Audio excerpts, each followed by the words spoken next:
முதலாளிகளை பற்றி அன்றைக்கே திராவிடர் கழகம் எச்சரித்தது. திராவிட இயக்கத்தை அவர்கள் எச்சரித்தார்கள், பெரியார் எச்சரித்தார், அண்ணா எச்சரித்தார், காந்திக்கு பின்னால் முதலாளிகள் ஒளிந்து கொண்டிருக்கிறார்கள் என்று. அன்னைக்கு காந்தி தானே ஏழையா வந்தாரு, இன்னைக்கு ஏழை தாயின் மகன் ஒருத்தர் வந்திருக்கிறாரு.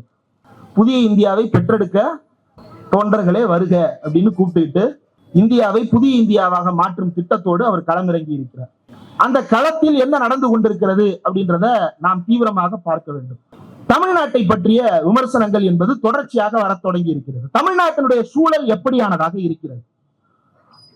தமிழ்நாட்டினுடைய சமூகத்தினுடைய முன்னேற்றத்தில் நமக்கு போதாமைகள் இருப்பதாக நாம் உணரலாம். ஆனால் தமிழ்நாடு கடந்து வந்த பாதை என்னவாக இருக்கிறது?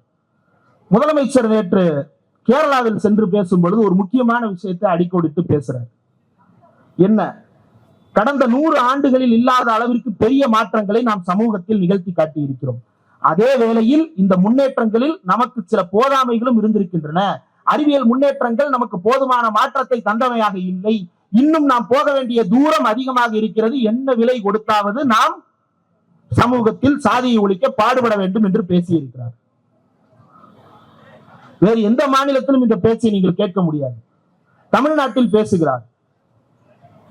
அதற்கு எதிராக சில விஷயங்களை இப்போது பேச எழுத ஒரு புதிய கூட்டம் உருவாகி இருக்கிறது. என்னவென்றால், திராவிட மாடல் என்பது பொய் என்று பேச தொடங்கி இருக்கிறார்கள்.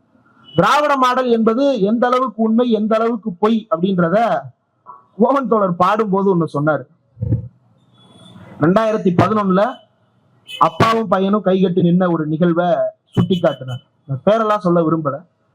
நாளைக்கு இந்த கொள்கைகள் வலுச்சேர்ப்பவர்களாக வந்தால் வரவேற்கத்தான் செய்ய போகிறோம், இல்லை என்று மறுப்பதற்கில்லை.